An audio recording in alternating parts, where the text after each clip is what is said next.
Pessoal, estamos aqui para a terceira live da nossa série Dinheiro e Advocacia.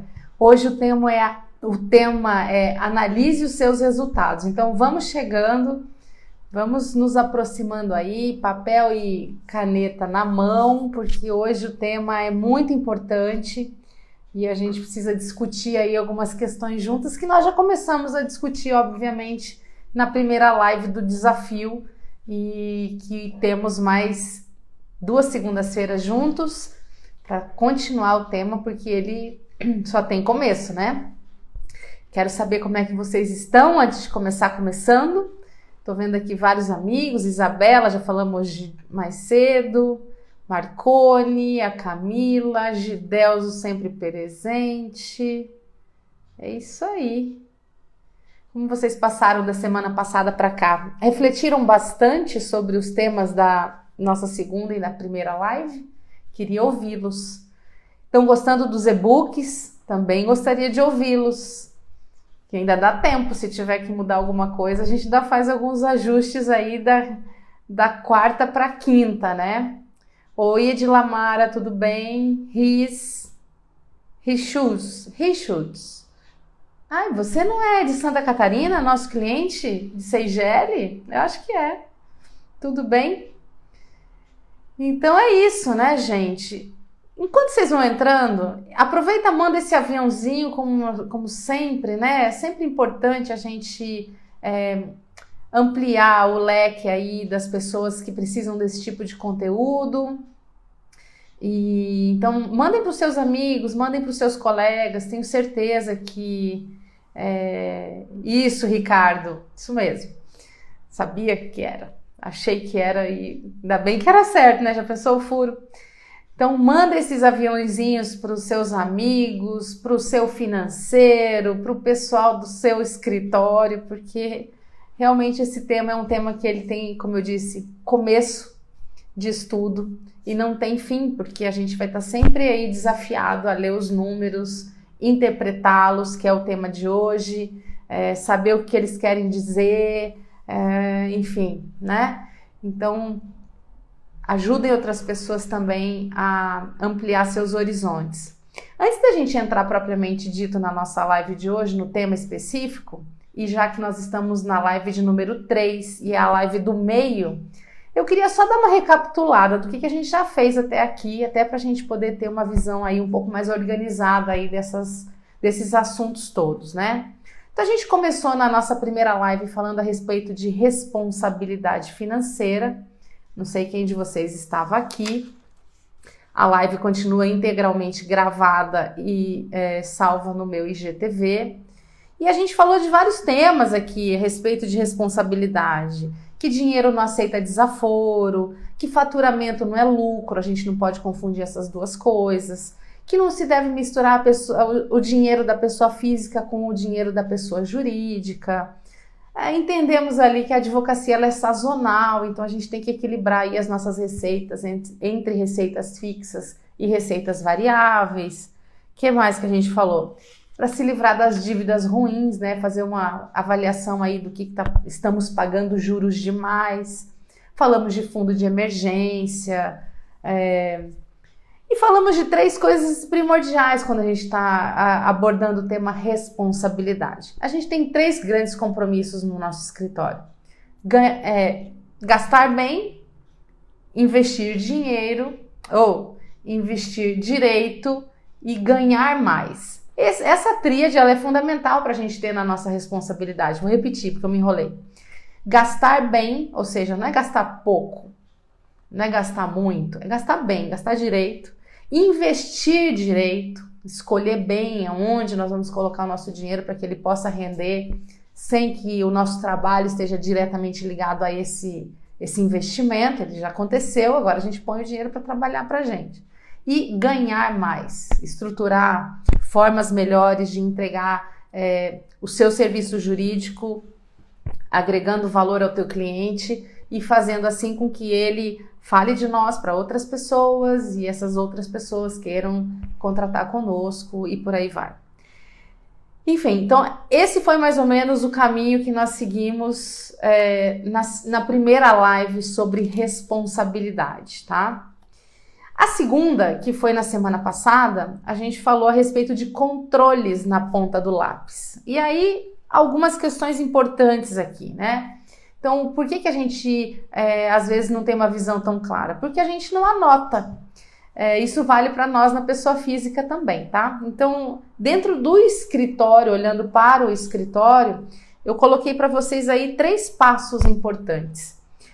O mapeamento de processos, né? Então vamos entender como é que funcionam os processos do financeiro, a contratação de honorários, o pagamento de contas, o fechamento do mês, como é que a gente distribui lucro. Tem várias coisas ali que precisam ser olhadas e mantidas dentro de um padrão de procedimento.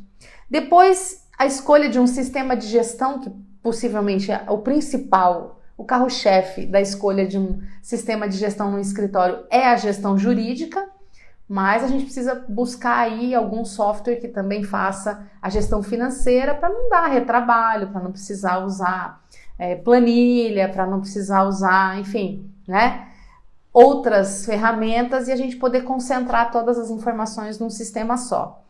E o terceiro passo aí dentro dessa questão de controles, de preparação dos controles, que é a parte de parametrização do financeiro, que é aí que a gente vai ver como será o nosso quais serão os nossos centros de custos, como será o nosso plano de contas e esse tipo de informação que tem que vir antes do começo dos lançamentos, tá? Então, esse foi aí um resumo bem resumido das 2 lives que nós já fizemos nas 2 últimas segundas-feiras e que hoje a gente vai dar continuidade aqui, porque é óbvio, né? Entendi que eu preciso me organizar, que eu preciso pensar melhor no meu dinheiro, vou começar a ver como eu vou fazer isso, foi a live da semana passada.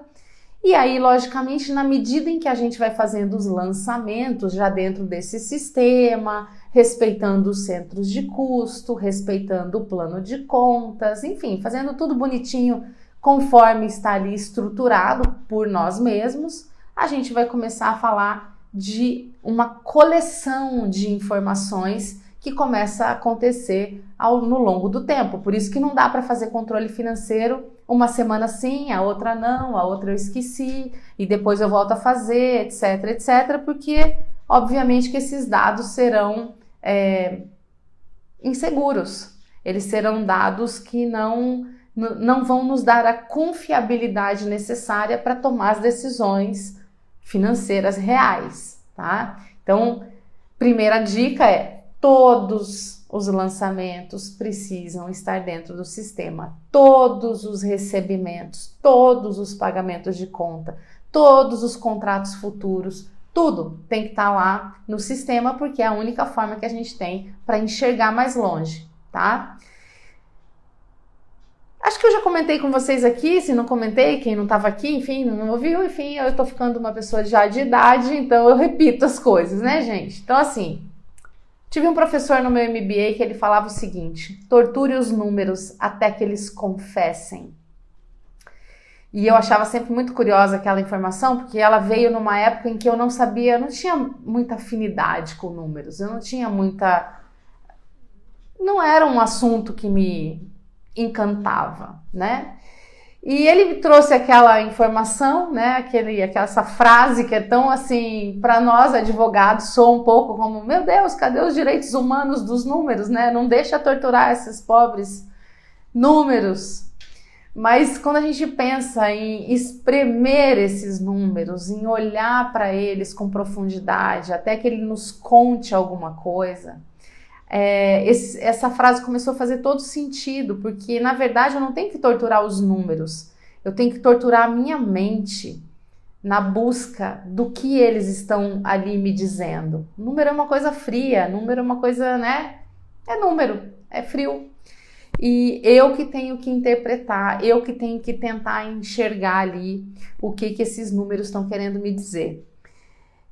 E obviamente, né, a gente quando entende essa frase, quando a gente percebe o quanto ela é real, a gente vai ver, se nós mantivermos os nossos controles em dia, que esse somatório de informações dia após dia, honorário após honorário, despesa após despesa, pagamento após pagamento e assim por diante, mês a mês, 2 meses, 3, 6, 1 ano, a gente vai ver que os números, na verdade, eles não são frios. Eles gritam, tá? Eles pedem socorro. Eles olham para nós e nos contam verdades. Os números, eles não mentem a respeito da realidade. E os números também te seduzem, tá? Porque eu não sei se vocês viram um post que eu fiz esses dias, que era tipo um iceberg, né? E a ponta do iceberg eu coloquei como saldo da conta. Eu conheço muitos advogados que administram o seu financeiro olhando quanto tem na conta.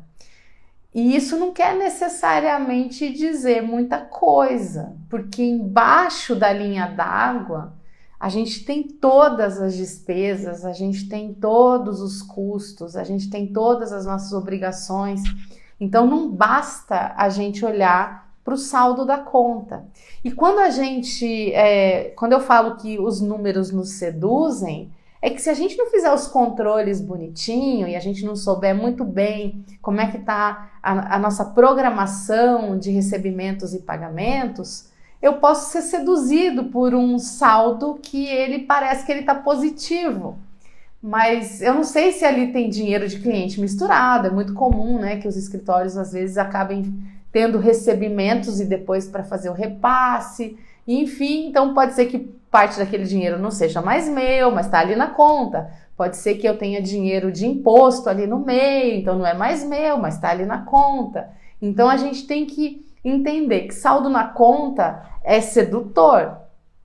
Por isso que eu preciso ler um pouco mais a fundo esses números para eles não me seduzirem com esse canto da sereia que está sobrando.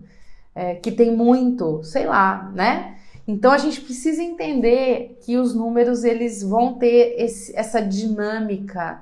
Obviamente que eu não estou falando, não são os números que fazem isso, somos nós em relação a eles, né? Mas fica aí a analogia da tortura dos números até que eles confessem para que a gente possa aí ter mais inteligência nas nossas escolhas financeiras e assim alcançar a tão sonhada estabilidade, que é tema da nossa 5ª e última live daqui 2 semanas. Muito bem. Tem uma coisa que eu quero dizer para vocês que ela é muito importante para essa análise de resultados que a gente está falando aqui. Nesses estudos que eu estava fazendo para trazer mais informações para vocês e que muito disso que eu estou falando está no e-book, que eu vou dizer a senha daqui mais um pouco, teve uma frase que eu fiquei bem reflexiva a respeito dela e eu falei, nossa, é muito verdade isso. Estava escrito assim, eu adaptei para o escritório, tá? O escritório ele pode até resistir à falta de lucro, mas ele não resiste à falta de caixa. Vou repetir, porque ela realmente é para ser anotada, tá? Teu escritório ele pode até resistir à falta de lucro, mas ele não resiste à falta de caixa. Isso é muito grande, isso é muito sério, isso é muito importante. Por quê? O que é o resistir à falta de lucro? Se o meu escritório empatar, se o que entrar me fizer pagar as contas, eu conseguir ali sobreviver, etc., que ele empatou, ele não deu lucro, mas ele pagou todas as contas, ou seja, ele está vivo. Ele está firme no mercado, ele está firme para o próximo mês. Ele está em condições de luta, ele está em condições de buscar mais, tá? Mas se faltar caixa,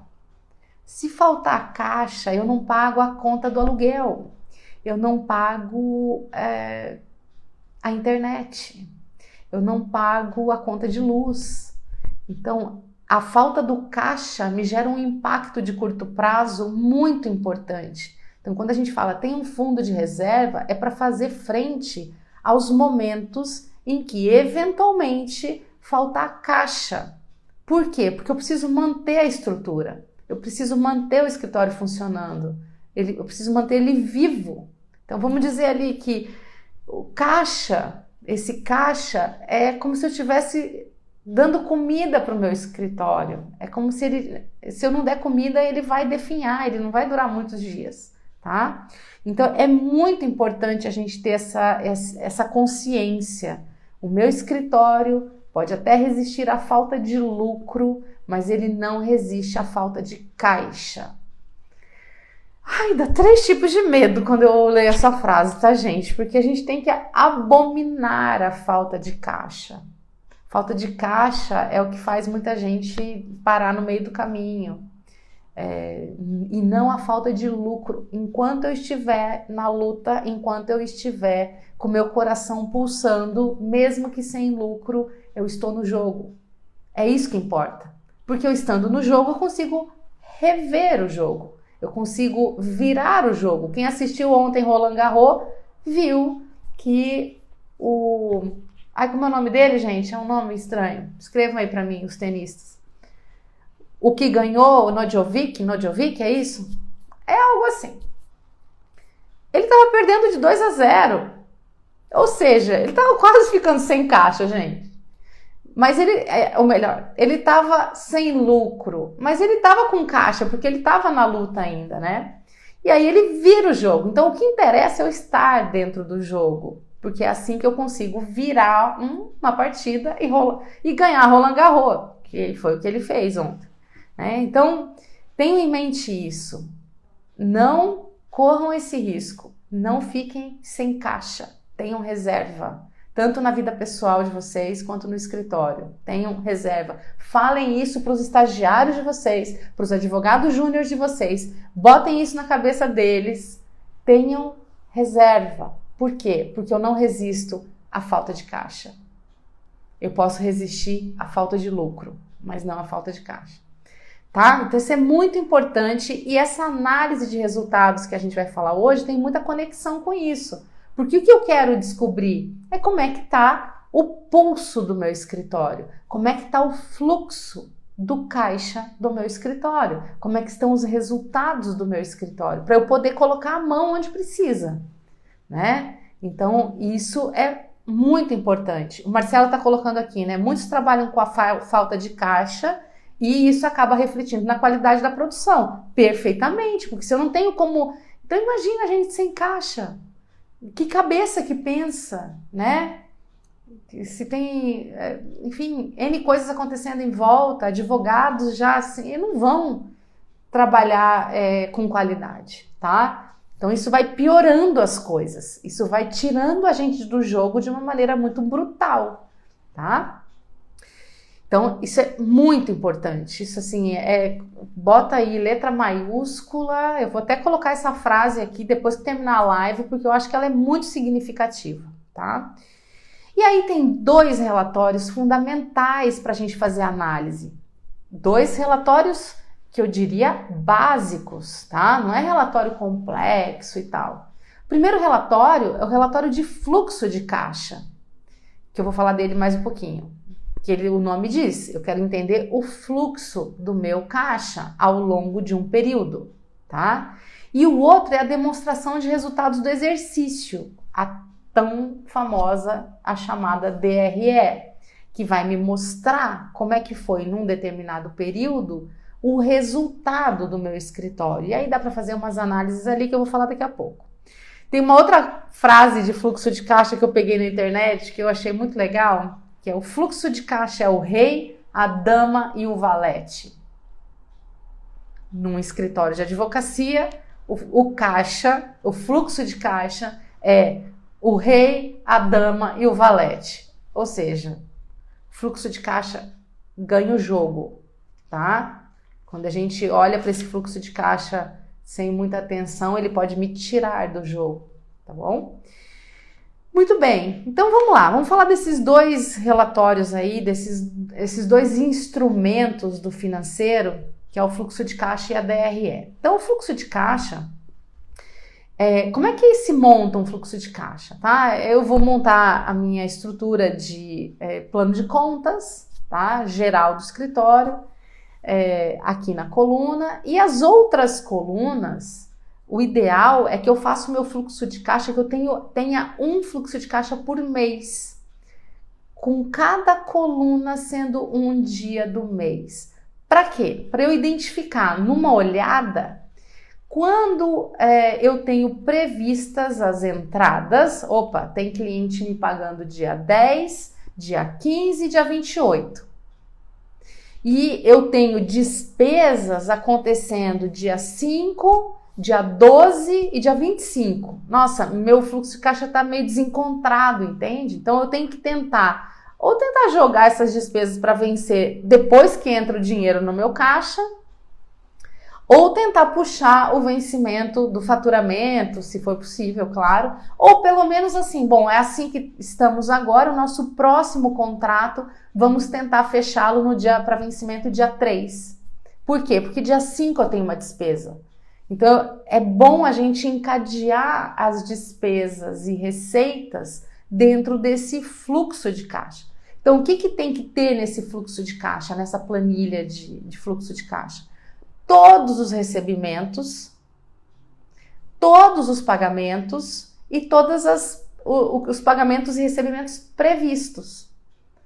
Aí, para quem trabalha com honorário fixo, ok, eu já sei o valor, tal. E os variáveis? Faça a estimativa. Você tem que olhar e você tem que correr atrás desses honorários variáveis. Eles não podem ficar eternamente aí sendo esperados. Alguns não tem jeito, mas talvez se eu tiver uma necessidade de fazer caixa em algum momento, talvez seja a hora de chegar no nosso cliente e falar, será que dá para a gente tentar um acordo? Vamos tentar fazer alguma coisa aqui? São tentativas para que a gente possa aí equilibrar o nosso fluxo de caixa, e já falei isso em lives anteriores, equilibrando os tipos de honorário. Eu preciso ter vários tipos de honorário acontecendo. Eu tenho que ter um pouco recorrente, eu tenho que, se for o caso, né? Algumas advocacias não tem como fazer isso, mas olha e veja, né? Porque de repente uma recorrência, ou mesmo que não seja uma recorrência, uma cobrança de consulta, que eu vou debitar se o cliente fechar o contrato, algo do gênero, faz com que entre dinheiro. E outra coisa, nunca achem que dinheiro pequeno é dinheiro sem importância. Às vezes o pequeno somado com o pequeno, quanto pequeno, quanto pequeno, quanto pequeno faz um monte. Ao passo que às vezes a gente fica esperando o grande, e esse grande ele acontece de vez em quando, né? Então a gente precisa ter esse respeito pelo dinheiro. Eu não me interesso somente pelo dinheiro grande, eu tenho que me interessar também pelos dinheiros pequenos, porque a somatória deles realmente pode me gerar algo positivo dentro do meu escritório. Enfim, então o fluxo de caixa, ele me dá uma visão do presente e do futuro. Essa que é a ideia. Eu não quero ser pego de surpresa, por isso a gente usa fluxo de caixa. O fluxo de caixa ainda me permite dois tipos de análise. A análise vertical e a análise horizontal. A vertical vai me dar uma visão interna daquele período que eu estou analisando meu fluxo de caixa. Interna aqui, deixa eu comparar entradas e saídas, pagamentos e receitas. Essa é a vertical.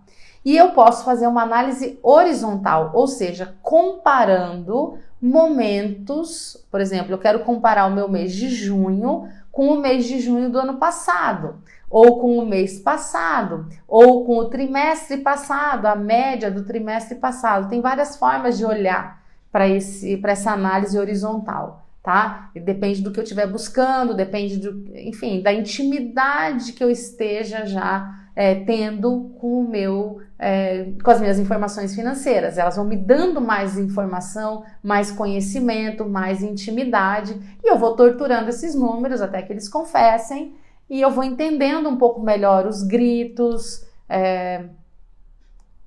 os alarmes, enfim, tá? Do que ele vai me dizendo, tá? Então, esse é o fluxo de caixa. O outro instrumento, que é a DRE, Demonstração de Resultados do Exercício, ele é um relatório contábil. Então aqui, se nós estamos falando todos de sociedades de advogados, sejam unipessoais, sejam plurimas, A gente precisa de um contador, vocês sabem disso. A gente precisa declarar coisas para a Receita, para o governo, tem que fazer tudo certinho. Então, a DRE é um relatório contábil. Eu posso também ter relatórios gerenciais, como fluxo de caixa, posso ter um relatório gerencial mesmo, onde eu coloco ali algumas informações de um jeito que eu quero entender, de acordo com a minha estratégia financeira. Mas a DRE não, ela é um relatório contábil. O que ele vai detalhar, tá? Ele vai detalhar valores para grupos de informações financeiras que estão ali dentro daquele instrumento, como por exemplo, os grupos de receitas, os grupos de despesa, o grupo de custo, o grupo de lucro, o grupo de impostos, tá? Então eu vou começar a entender no global como é que as coisas estão acontecendo num determinado período. Não adianta a gente olhar para financeiro olhando só o hoje, só o curto prazo, só o mês. Por quê? Porque minha vida não acontece no mês. O ano fecha no ano e eu preciso fazer uma visão de longo prazo, estabelecer metas maiores, né? Num período maior. Então isso é muito importante. Eu me recordo que logo no início, eu já contei um pouco essa história para vocês, e eu não empreendi desde o primeiro dia. Eu fui empregada de um jurídico, de uma empresa, e depois eu saí, enfim, descobri a gestão legal e tal, e eu sabia que eu tinha que empreender e eu nem pensava nessa palavra, eu sabia que eu tinha que fazer esse trabalho. Muito bem. Só que quando eu chego, eu tinha zero conhecimento de finanças, aí que eu fui estudar, aí que eu fui estudar para me proteger, estudar para tomar as melhores decisões. Não era ainda estudar para ensinar os advogados, primeiro eu tinha que me salvar. Antes disso eu tinha que fazer o meu dever de casa. Não adianta nada eu só ensinar e fazer tudo errado para mim. Então eu preciso ser alinhado com aquilo que eu pratico, né? Esse é o meu pensamento. E aí, fiz minhas primeiras aulas de finanças pessoais, depois eu fui entendendo um pouco melhor, fui me interessando mais pelo assunto. E aí chegou acho que no primeiro ano, eu olhei assim, eu registrava absolutamente tudo que eu estava ganhando e tal. Eu olhei para os números daquele primeiro ano de atividade como Célia Bertozzi, eu já com o Rodrigo, já trabalhando junto. Eu olhei e falei assim, eu não gostei desse número, porque como advogada eu já tinha ganho o triplo daquilo. E naquele primeiro ano eu tinha ganhado 1/3 do que eu estava acostumada a ganhar antes de eu tomar a decisão de não mais advogar e dar toda a minha energia para a gestão de escritório. Isso eu estou falando lá do ano de 2002, 2003, mais ou menos. E eu não gostei, eu lembro que era um dezembro, eu olhei aqueles números e falei, não gostei. Vamos botar uma meta aí para o ano que vem. Olhei para o número, não importa o número, né? Porque, obviamente, que o número é o que pouco importa, a gente precisa entender a meta e o poder dela. E aí eu falei assim, não, para o ano que vem eu quero dobrar esse valor. Nossa, dá até um frio na espinha, né? Eu só consegui isso. Para um ano que vem eu tô falando em dobrar? Você tá louca. Mas eu botei deu umas borboletas no meu estômago, coloquei aquilo na minha planilha e eu ia medindo mês a mês. Eu tinha o meu fluxozinho de caixa ali e tal, simples, não tinha, né, muita complexidade ali. E eu ia colocando as minhas receitas mês a mês. E eu me lembro que quando chegou junho, eu tinha atingido 98% da meta que eu tinha colocado no início do ano. Eu falei, gente, esse negócio é mágico, esse negócio nossa, é só fazer isso. E lógico, trabalhar um monte, né, gente? Mas assim, eu não estava mais focada no número, não importava a quantidade de dinheiro que aquilo significava, eu ficava de olho no 10% que eu atingi a meta, 20% que eu atingi a meta, 30% que eu atingi a meta, e quando chegou junho, 98%, eu falei, opa, pera tudo, peraí, vamos fazer uma análise. De duas uma, ou você calculou muito mal a sua meta, e você não tinha a menor noção do que você já estava fazendo, e do quanto que aquilo já estava gerando de impacto, né? Ou, sei lá, né? O que aconteceu aqui? Ou esse troço é mágico mesmo. Aí eu acreditei que eu tinha sido ruim na hora de botar a meta. Eu falei, não, então peraí, como eu não vou tirar férias em junho para esperar dezembro, vamos dar mais uma turbinada nessa meta para o segundo semestre. Botei mais uns 40% ali, sei lá. E assim fomos. E aí eu nunca mais deixei de fazer meta anual. Porque, como o Gidelso falou, eu fiz a meta grande e eu fui olhando para ela com pequenos pedaços, que eram os meus meses. Então, isso faz com que a gente, primeiro, tenha uma noção que eu não estou chutando a meta. Eu peguei o meu ano passado. Por isso que é importante ter os números. Por isso que é importante registrar, porque a gente tem que ter raiva deles. Raiva nesse sentido assim, não aceito isso. Não quero só isso. Dá para ser mais. Dá para trabalhar melhor. Dá para entregar mais. Dá para fazer mais. E eu não quero esse número. É um direito meu não querer. Eu quero mais número, mas eu quero esse número como? Eu vou trabalhar o triplo, eu vou fazer mais cursos, eu vou aprender coisas, eu vou botar minha cabeça para quebrar e funcionar no sentido de inventar um serviço novo para um cliente, criar alguma coisa que ninguém criou. O que eu vou fazer? Ao invés de ficar só olhando para a grama do vizinho, não. A responsabilidade é minha. A primeira live foi para isso. A responsabilidade é minha. Sobre o meu escritório, sobre o meu dinheiro, sobre o que acontece com ele. Não é de ninguém. Não adianta reclamar, não adianta, sabe? Puxa tudo para você e aí traz todo esse grau de responsabilidade para estudar mais esse assunto, para tomar melhores decisões, não ser tresloucado e fazer decisão maluca aí e achando que isso não vai ter consequência. E olhar para os números de uma forma mágica, que é isso que aconteceu, é isso que o número começou para mim a se transformar em mágica. Por quê? Porque eu via que se eu fizesse uma meta e começasse a fazer meu trabalho e começasse a organizar esses números e respeitar esses números, ele ia me devolver algo de informação. Ou que eu estava no caminho certo, ou que não estava dando certo, enfim, alguma coisa ele vai me dizer. Ele não vai me dizer coisas boas sempre. Isso é muito importante. Ele é o teu melhor amigo. Os teus números são os teus melhores amigos, no sentido de te dizer todas as verdades. A gente só não vai ver se a gente não quiser, né? Mas é isso.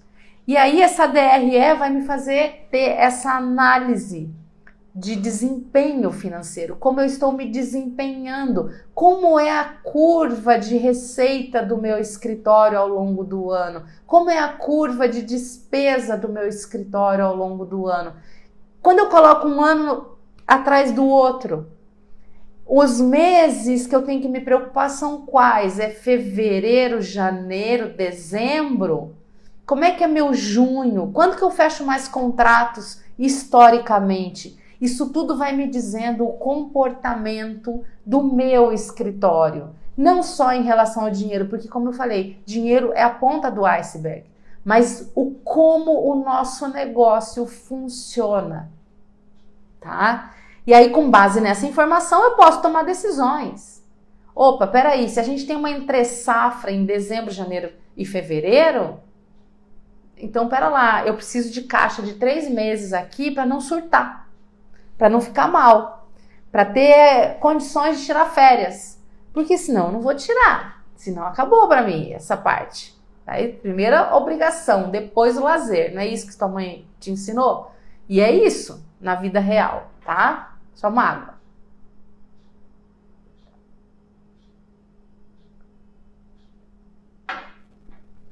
Muito bem. Entenderam então essas duas ferramentas? Eu só quero que vocês me digam aqui. Ficou fácil de entender? Tá meio confuso? Querem que eu repita alguma coisa? Querem que eu reexplique alguma parte? Me digam aqui. Porque é muito importante a gente captar essa informação.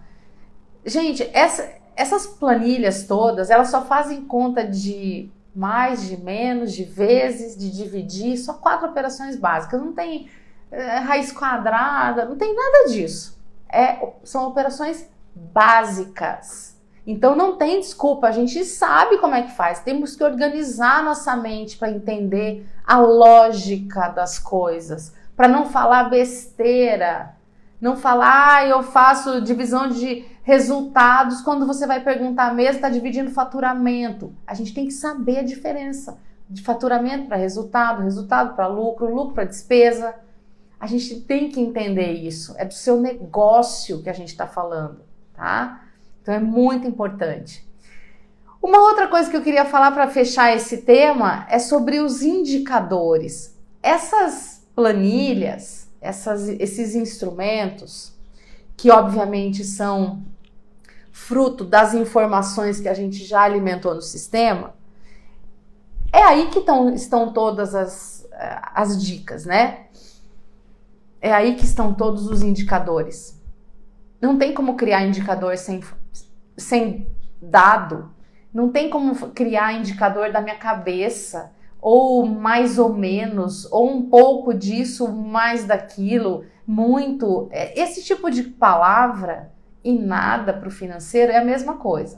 O financeiro precisa de números. E esses números, eles começam pequenos, nos pequenos lançamentos diários de receitas e despesas. Centavos importam, números pequenos importam, números grandes importam. Contas a pagar, contas a receber, tudo isso são pequenas coleções organizadas no meu plano de contas, nos meus centros de custo, aí vai para o meu fluxo de caixa, vai formar minha DRE, tudo é uma coisa só, são os mesmos números que estão sendo utilizados em todas essas planilhas, em todas essas análises. E aí eu chego nos indicadores, não tem como eu chegar em indicadores só querendo. Os números precisam existir. E aí tem alguns, eu não vou me aprofundar neles, eu acho que isso é uma curiosidade para vocês pesquisarem além, ver o que querem para os seus escritórios, mas eu preciso entender o conceito de margem bruta, né? Margem de lucro bruta. Então, o que é essa margem de lucro bruta? Que eu tiro despesa, eu tiro só despesa direta, tem que entender um pouco dessas nuances do financeiro para poder falar assim, a minha margem bruta é X%, a minha margem de contribuição é Y%. O meu ponto de equilíbrio do meu escritório, então o que eu tenho que faturar para pagar todas as contas? É esse número, esse é o primeiro número que a gente tem que perseguir, lembra? Um escritório resiste à falta de lucro, ponto de equilíbrio, mas não resiste à falta de caixa. A gente não vai esquecer essa frase jamais na nossa vida, tá? Depois, necessidade de capital de giro é um outro indicador. Escritórios que adiantam despesas de clientes precisam ter capital de giro. Então, imagina você pagar custas para o teu cliente e você girar no teu mês 100 mil reais, que não são teus, isso é conta dele, só que ele demora 40 dias para te pagar. Como que faz? Você vai fazer empréstimo para ele te pagar só o valor da nota? E você pagando o juro? Faz sentido isso? Então, eu só posso antecipar a despesa de cliente eu pagando se eu tiver capital de giro. E esse capital de giro não pode vir em forma de empréstimo, senão não faz o menor sentido. Ou então eu vou chegar para o cliente e vou falar assim, eu não adianto despesa. Eu vou te mandar, você paga e me manda o boleto aqui, me manda a guia, me manda o que for. Ou me manda o dinheiro. Eu preciso de 20 mil reais aqui para pagar uma guia de custas, de recurso, de preparo, de qualquer coisa. Então a gente precisa fazer isso. E o Marcelo colocou uma coisa importante aqui. O problema é adiantar as custas, não controlar direito, que é o que ele está falando aqui, se perder e não conseguir receber. Já vi vários casos assim, tá? Então, assim, se é para adiantar custas, seja um Doberman no seu financeiro. Controle tudo, tudo. Doberman, tá? Brabo. Dinheiro não aceita desaforo. Esse dinheiro, essa conta não é tua, essa conta é do cliente. Coloca isso no contrato. Ou já diz de uma vez que você não adianta despesa além de 1.000 reais. bateu R$1.000, não, você vai deixar o cliente avisado, você vai falar para ele, tem tanto para pagar, tem 5.000 de custas aqui, eu vou te mandar, o prazo é tal, se você perder, vai perder o processo, né? Então, a gente precisa envolver o cliente também e entender que não dá para ficar fazendo cortesia com chapéu alheio. Ah, não, manda para mim, eu não vou falar isso pro cliente, não vai me entender. Por favor, né? Tenha cautela.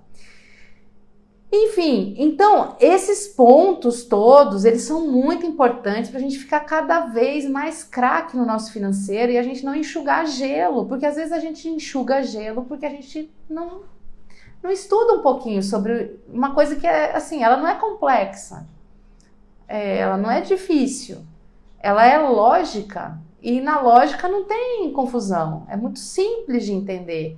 Agora, tem que ter disciplina, que essa é a dica a respeito de análise de resultados. Você precisa analisar esses resultados do teu escritório pelo menos uma vez por mês, quando o mês fecha.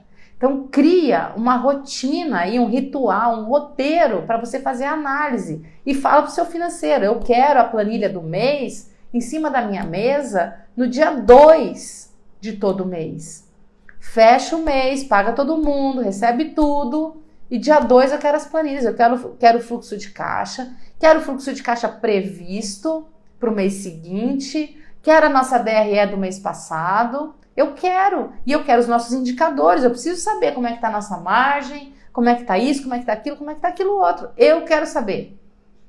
Esse é o grande objetivo do nosso trabalho enquanto sócios, né? Então, fundamental.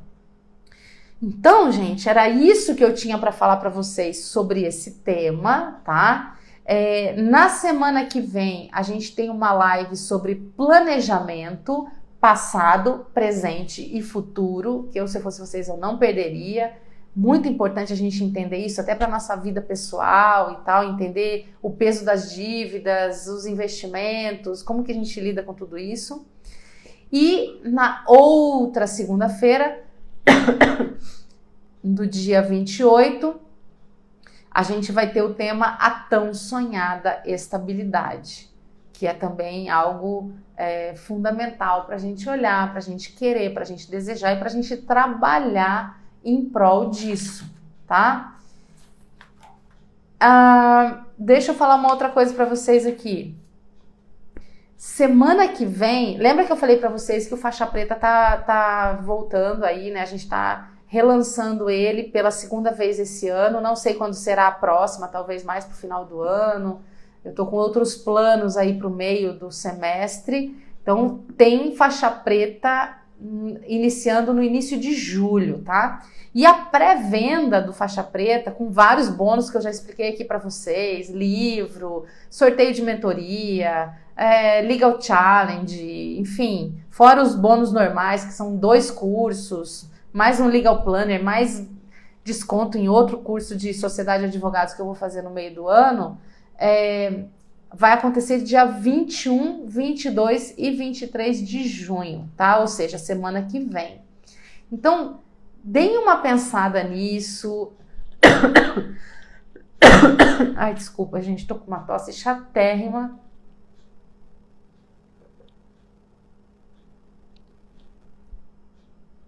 Resfriado mal curado, esse que dá. Deixa eu não tossir aqui pra vocês, peraí. Ai, coisa feia.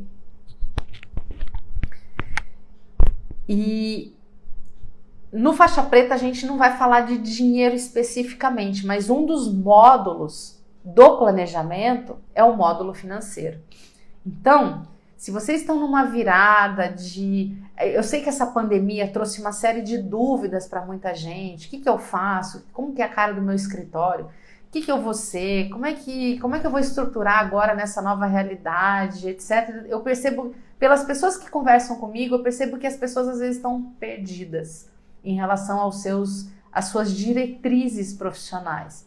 Então, o planejamento estratégico ele é fundamental para a gente fazer as perguntas, levar essas perguntas para a cama, ficar uma noite sem dormir às vezes, pensando se a gente está no caminho certo, se está ok, se é isso mesmo, se não é, né? Então, assim, deem uma pensada, porque vão ser 12 horas de imersão dentro do Faixa Preta. Nós temos 6 faixas, a faixa branca, que é fundamentos e propósito, a faixa azul, que é visão para enxergar cenários, a faixa amarela, que são músculos para suportar prazos, quando que a gente aguenta aí os nossos projetos de curto, médio e longo prazo. Depois a verde, que fala dos pilares de aço da advocacia, dentre eles, um deles é o pilar financeiro. Depois na marrom, mas financeiro, mas tem gestão de pessoas, produção jurídica, marketing jurídico e finanças. A marrom vai ser a questão da execução, como é que eu tiro do papel os meus planos, né? A gente vê muitos escritórios morrendo na praia quando o assunto é planejamento, então eu não quero que isso aconteça com vocês. Vou passar para vocês os truques que eu encontrei aí para levar cliente para fazer o que precisa ser feito, não ficar enrolando, não ficar aí procrastinando. E a faixa preta, que é o último dia, que é o que eu chamo de grande combate, onde todos os participantes vão trazer os seus planejamentos e me testar, e me trazer para colocar aí mais pimenta nesse vatapá, nessa comida aí que a gente está preparando para que ela seja aí servida como um grande banquete da nossa advocacia para o segundo semestre, para o ano que vem, para o outro, enfim, tá?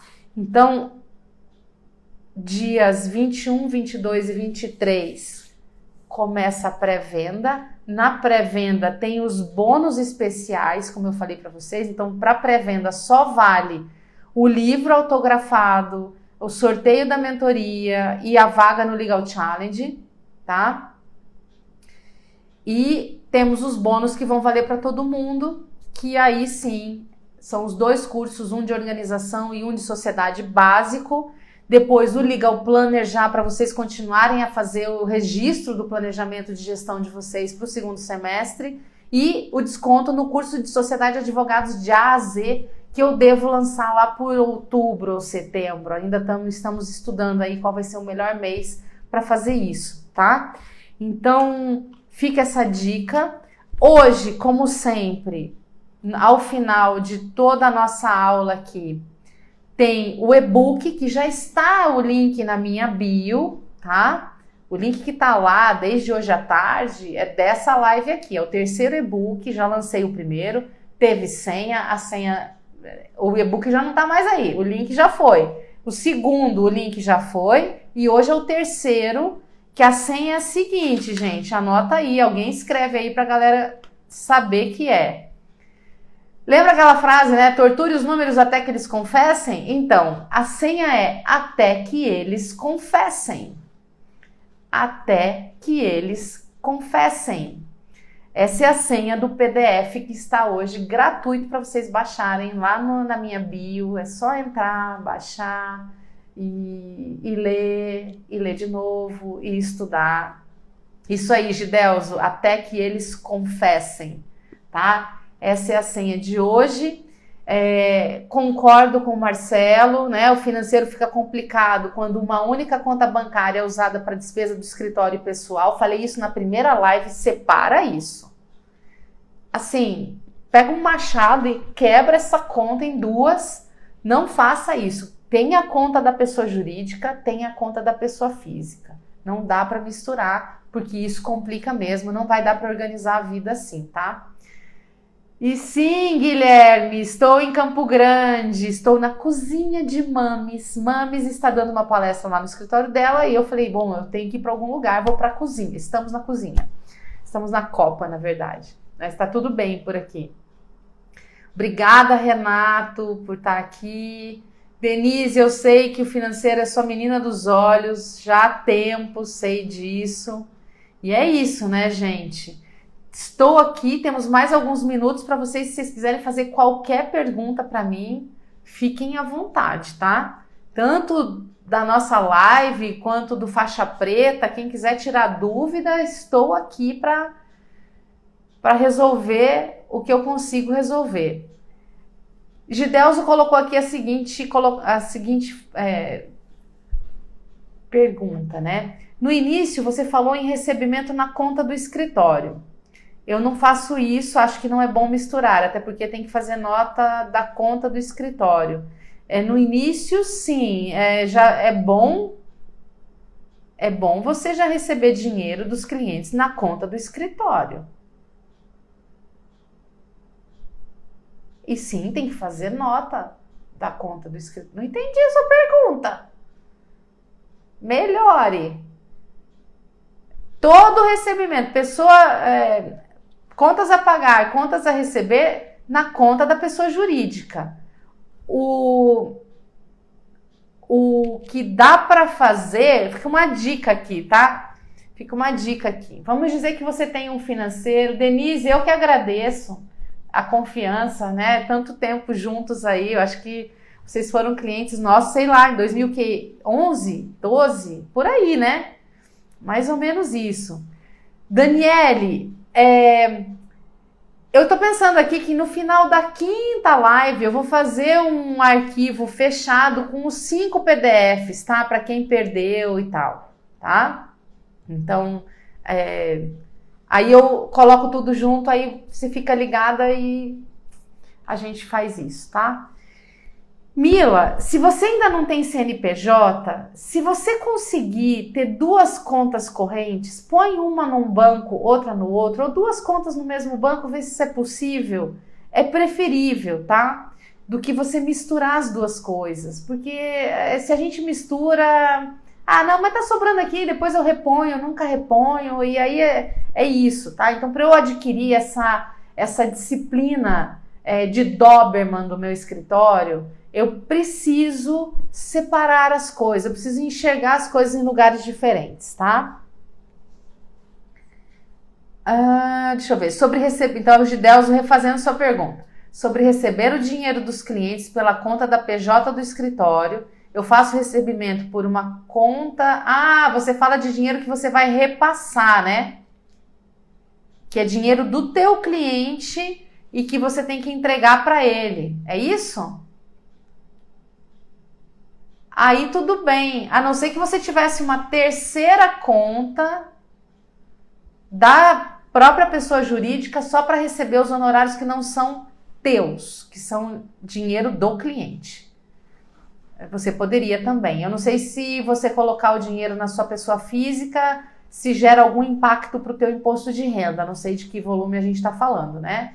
Então, seria bom você conversar com o seu contador, ver se isso tem algum impacto. Se você colocar na conta da pessoa física, eu abriria uma segunda conta de pessoa, nem que fosse uma poupança. E colocaria ali, aguardando o cliente, só no momentinho, por isso que poupança é bom porque não tem um custo muito alto, etc. É só enquanto o cliente, naquele tempo, né, que entre você receber e repassar para o cliente, porque esse dinheiro não vai ficar muito tempo na tua mão. Pelo menos é isso que eu acredito, né? Então isso é muito importante. Essa questão de contas, uma vez, eu sempre cuidei do financeiro do escritório, até um tempo atrás, e eu sempre fui muito cautelosa com relação a isso. E aí tinha essa questão de receber honorários e pagar contas na mesma conta corrente. Aí eu falei, não vai dar, porque eu preciso de alguém para me ajudar, quero que olhe, veja, enfim, ainda não tinha um financeiro do jeito que eu queria. Aí eu abri a segunda conta da pessoa jurídica, então numa eu recebia honorários, na outra eu pagava contas. Então aqui eu pagava contas, eu transferia o que precisava de dinheiro para pagar contas para aquela segunda conta, e aquela segunda conta poderia ser gerida pelo financeiro que estaria no meu escritório trabalhando como assistente, né? E aí, mas precisava do meu aval. Tem tantas contas aqui para pagar mês semana que vem, preciso de X mil reais aqui. Eu transferia da conta 1 para a conta 2 e ela pagava as contas, tinha o cartão dessa segunda conta, enfim, me prestava contas para aí sim eu fazer o próximo repasse. Então, essa é uma outra dica interessante para quem está pequeno ainda e de repente tem alguém que ajuda, às vezes é uma secretária, se o escritório é muito pequenininho e tal. Então, É isso. Ó, e a Denise está falando uma coisa interessante aqui, viu, Gidelso? Que o dinheiro do cliente pode entrar na conta da empresa, sim, basta o contador identificar como dinheiro a ser repassado e não tem que expedir nota. Então, é preferível que você tenha ou entra na conta ou tem uma segunda conta da pessoa jurídica para entrada de dinheiro de clientes e aí é só informar o contador que aquele dinheiro não é seu, você está só repassando. Perfeito, obrigada, Denise. Muito bom. Por exemplo, o caso dos alvarás. É isso aí. Muito bom, muito bom. Viu como a gente aprende junto? Essa é a mágica do faixa preta também, gente. Vocês precisam vir. É muito legal. A gente tem uma troca ali, são 12 horas de pancadaria, um ensinando o outro, um trazendo informação diferente. Eu aprendo um monte com os nossos faixa preta. E a gente troca muito, é muito legal. Então, assim, se vocês querem dar essa virada, aproveitar o meio do ano, aproveitar que é junho passando para julho, vem para o Faixa Preta. Vai ser assim, em 10 dias você vai ter a aptidão para montar seu planejamento estratégico, sentar com os teus sócios, revisar tudo e começar o segundo semestre bombando, porque é isso, né? A ideia é essa, não é esperar fazer planejamento lá em dezembro, não, agora, a hora é agora, não adianta a gente ficar esperando, vamos fazer dos 6 meses, depois de mais um ano, e assim vamos caminhando. Então, se vocês quiserem, está aí a oportunidade, porque possivelmente esse curso eu só vou abrir ou no final do ano ou no início de 2022, ainda não fiz todo o calendário. E é isso, né?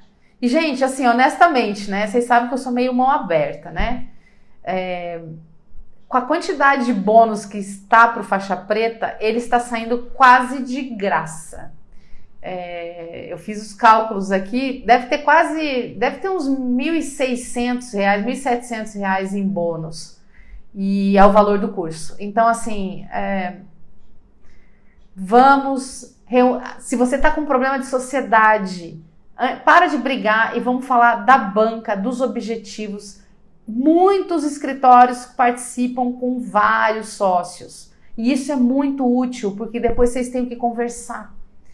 Não tem que ficar ensinando. Já traz os sócios, 2, 3 sócios ali, né? Aprendam o conceito para poder sentar juntos aí e fazer o que vocês tiverem que fazer pelo escritório de vocês. Então, o que vocês puderem contar comigo, a gente está aqui para isso, tá? Então, dito isso, fechamos 1 hora de live em plena segunda-feira. Só recapitulando, a senha do PDF, até que eles confessem. O PDF já está na minha bio, só entrar lá, pegar, levar, ler, juntar com outro. E Dani, a pré-venda começa no dia 21. 21, 22 e 23. Ou seja, 3 dias de pré-venda. As pessoas que se inscreverem na pré-venda, eu vou fazer um sorteio de 3 horas de mentoria comigo, depois do Faixa Preta, ou seja, já com planejamento na mão, para a gente fazer juntos ali, participar e vocês terem a minha visão a respeito do que vocês estão colocando no papel, checar, sabe aquela coisa assim? Será que é isso? Entendi certo? Será que eu tô colocando muito objetivo? Não tô? E aí eu sou aquele chato advogado do diabo para infernizar a vida de vocês, mas que acaba dando certo porque a gente acaba enxergando algumas coisas que às vezes não, são 1 hora para cada um. São 3 mentorias de 1 hora. 1 hora para um, 1 hora para outro, 1 hora para o outro, tá? Mas assim, eu posso dizer para vocês que 1 hora é super suficiente, principalmente depois do Faixa Preta, tá? Vocês já vão vir assim, muito afiados, não vão perder tempo com muita coisa, já vamos ter falado muito durante, né? E aí é só aquele, sabe, o arredondamento do planejamento de vocês, tá? Então é isso. Então eu espero vocês nesse mesmo bate-canal na segunda-feira.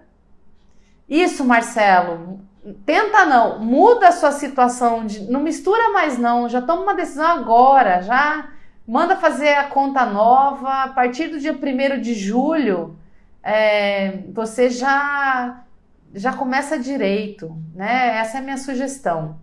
Dani, não necessariamente, tá? Como a gente vai estar falando de planejamento, o planejamento você faz sozinho ou junto, tá? Então, toda vez que você está num início de projeto, uma mudança importante, ou realmente começando, é importante você questionar algumas coisas, identificar quais são os seus projetos, no que você tem que dar mais ênfase, quais são suas prioridades, para estruturar, para o teu tempo não escorrer pela tua mão e de repente você fala assim, meu Deus, passou um ano, eu não fiz nada assim de efetivo para o meu escritório, né? Então, é isso. Cândido, bem-vindo! Cândido, eu vi que está a bordo da Cellen Bertozzi, muito bom, seja muito bem-vindo, você e sua equipe, e para que a gente possa te ajudar aí no projeto de consultoria. Dani, é isso aí, começar do jeito certo, tá? Não gastar muito tempo, você já vai sabendo o que você quer e falando com pessoas que já tiveram outras experiências, né? Que podem te dar ideias. A beleza do faixa preta são as ideias que acontecem. O que eu posso fazer? O que eu posso atender o cliente de um jeito diferente? Como é que eu posso trazer pessoas, né, com a característica que eu quero para a minha equipe? Como é que eu estruturo a minha produção jurídica? E principalmente como é que eu leio cenários, né? Eu acho que o grande aprendizado do faixa preta é esse. A gente vai ler cenários juntos, eu vou ensinar vocês o que vocês têm que olhar, eu vou ensinar vocês o que vocês não podem deixar de acompanhar. E aí, deixa eu colocar aqui, vai sair esse... Então, assim, a gente tem vários depoimentos de alunos do faixa preta que estavam, assim, meio perdidos, desanimados com a advocacia, não sabia para que lado ir, com medo disso, com medo daquilo, meio, sabe? E, de repente, assim, algumas perguntas, algumas noites sem dormir, minhas cutucadas e tal, eu falo assim, nossa, eu revi tanta coisa. Hoje eu consigo estar um pouco mais feliz com a minha profissão, eu estou mais... empolgado, acho que agora eu encontrei a minha razão de ser, e isso é muito gostoso, é muito legal, porque esse é o maior combustível que a gente precisa ter. É ele que faz a gente estudar mais, estudar finanças, olhar os números, querer, encantar o cliente de alguma outra forma. É isso, é esse combustível que faz a coisa acontecer. Se eu não tiver isso, eu vou meio que, corpo mole, não vai sendo legal. E o cliente vê isso. E quando ele vê isso, aí ele meio que desanima também, entendeu? E não quer vir com a gente. Então, quando você sabe o teu porquê, quem tem porquê viver, como dizia Nietzsche, suporta qualquer como. Essa é uma frase incrível do Nietzsche. Quem tem por que viver, suporta qualquer como. Então a gente precisa saber por que a gente vive. Por que a nossa advocacia vive? Por que fazer previdenciário e não criminal? Por que atender empresas e não pessoa física? Por quê? Porque é teu. O porquê, ele é totalmente teu. Não existe resposta errada nessa pergunta. Mas o teu porquê precisa estar claro para você. Aí você vai atrair as pessoas certas para trabalhar com você, você vai estruturar a tua produção jurídica do jeito adequado para o teu escritório, você vai fazer marketing jurídico certo, não é só rede social, depende de quem é o cliente, se ele está aqui, se ele não está, em qual rede ele está, e como que a gente vai lidar com o nosso financeiro. É tudo uma coisa casadinha com a outra. Então, sem esse porquê, eu fico olhando para o lado, vendo o que o meu colega está fazendo e copiando, às vezes, coisas que não tem nada a ver comigo. E aí não dá certo, eu ponho a culpa em quem? Em mim, que tem que ser, né? Porque eu que tenho a responsabilidade de saber para que lado eu vou levar a minha embarcação. Para onde que eu levo a minha turma? O que eu vou dizer para o meu cliente? Por que ele tem que estar convencido que está diante da melhor escolha, né? Então, porque eu sei o que eu quero fazer. E é isso que o faixa preta dá nas primeiras aulas. A faixa branca é isso, é o que eu chamei de o sonho de Harvey, puxando o ícone do Harvey Specter do Suits. E aí, qual é o porquê? Como que eu chego a ser um advogado assim, com esse ímpeto, né? Com essa vontade, com essa certeza que não nasceu para fazer outra coisa na vida, né? Então é isso que a gente tem que encontrar na gente. Harvey é Harvey, eu sou eu, mas os porquês estão dentro de nós e a gente precisa saber. O resto é decorrência. Ok, sei meu porquê, esse é o primeiro passo. Depois a gente vai ver cenários, porque o meu porquê precisa estar situado em algum lugar. Ele está situado na minha cidade, ele está situado no meu estado, ele está situado num determinado quadrilátero aí, que eu preciso identificar. Se eu não identificar, eu fico igual uma bolha de sabão ao sabor dos ventos. Não sou eu que estou no comando, e a ideia é exatamente o contrário. Eu estou no comando. Eu não vou ser levado pelo que dizem, pelo que falam. Não, eu vou checar o cenário. E essa é uma outra arte, porque o cenário ele tá aí, mas nem todo mundo enxerga. Então eu vou trazer para vocês a minha forma de interpretar a análise SWOT, que não é, análise eu fiz a lista. Não, é muito mais que isso. Tá? A gente vai fazer análise mesmo de pesos entre coisas que não são pesáveis, mas que a gente precisa olhar e olhar e olhar. Não é do dia para a noite que isso acontece, não é numa resposta de um questionário que isso acontece, né? Depois a gente vai falar de prazos. Então, ok, já sei onde eu tô, agora deixa eu ver prazos, né?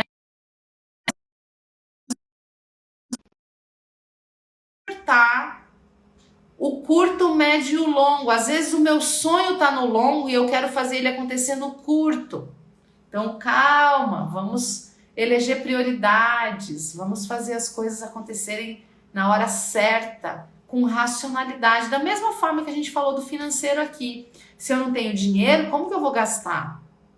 Se eu tenho contas a pagar, por que eu vou tirar o dinheiro do saldo se esse dinheiro já não é meu? Então, essa disciplina é uma condição humana de dizer não para si mesmo. Só que a gente vai fazer isso dentro do espectro profissional da gente. Depois a gente vai falar sobre os pilares de aço. Então, ok, já sei quem eu sou, já vi o cenário, já sei o que eu quero fazer no curto, médio e longo prazo. Agora eu vou ver o que o meu escritório precisa. É um bebê, meu escritório é uma criança, é um bebezinho que precisa de 4 coisas. Pessoas, equipe, que pode ser de dentro, remota, parceiro, pode ter vários jeitos. Eu preciso de produção jurídica, porque é óbvio, né? Meu cliente veio buscar isso aqui, eu não vou organizar minha produção jurídica, é óbvio que eu tenho que organizar minha produção jurídica. Esse é o segundo pilar. O terceiro é o marketing jurídico, qual é o meu relacionamento com o meu cliente, o que eu tenho que pensar, o que eu não tenho, como que eu vou fazer. E aí, todos já têm essa dúvida, correm lá para o Bertozzi, mas aqui a gente vai falar um pouquinho também. E o quarto pilar, o pilar financeiro. Meta de faturamento, meta de despesa, como é que eu organizo, como que eu vejo lucro, como é que eu vejo isso, como é que eu vejo aquilo. Então, a gente vai dar uma passada nos pilares e depois, com esse plano pronto, a gente vem para a faixa marrom. E a faixa marrom é: vamos tirar os planos do papel. Então, agenda anual de reuniões setada, agenda semanal, mensal, todas com data, hora, tudo. A gente tem um checklist para a gente cumprir, para que essas execuções aconteçam de verdade, que elas não fiquem no meio do caminho. E aí, no final, o grande combate, que é vocês, cada um dos participantes, me mostrarem os seus planos, me mostrarem as suas dúvidas, trazerem para o tatame o que eles têm para mostrar. E o quanto que eles estão mexidos, quanto que não mexidos, o que está sentindo, o que está pensando, como é que tá. É bem legal, tá? Então essa conexão entre... E aí isso aqui tudo eu fiquei falando por conta da Daniele, né? Então, Daniele, você está começando, às vezes você não vai ter uma equipe, mas você já tem que começar a olhar algumas coisas lá na frente, porque quando você precisar dessa equipe, que pode ser logo, dependendo das tuas estratégias, o que você vai fazer, os clientes que você vai ter, você já tem que ter pelo menos um estagiário. Um estagiário já é uma equipe, né? Já é um comecinho de uma equipe. Depois eu preciso de mais uma coisinha aqui, um outro ali. Daqui a pouco a gente está com um grupo aí já trabalhando, né? E mostrando a que veio para o nosso cliente, tá? Então, esse é o Faixa Preta, é um projeto que eu tenho muito apreço. Ele ficou na incubadora aí muitos anos e eu lancei ele ano passado. Tivemos 2 turmas no ano passado. Tivemos uma turma ano passado, uma turma em fevereiro, essa agora de julho e provavelmente no final do ano ou no começo do ano que vem. A gente vai ver ainda o que vai acontecer, mas seguramente ele vai acontecer de novo, mas não com frequência, né, gente? Não dá, envolve muita coisa, tá bom? Então, dito isso, eu quero deixar um grande beijo, um grande abraço para todos que ainda estão aqui conosco e agradecer a presença de todos que estiveram ao vivo. Quem vai assistir depois também receba o meu abraço e a gente estará juntos de novo na segunda-feira às 20 horas para falar de planejamento, passado, presente e futuro, tá? No nosso desafio Dinheiro e Advocacia, tá bom? Então, um grande beijo para vocês, mais uma vez, muito obrigada pela presença e a gente se vê aí pela rede, tá? Tchau, tchau!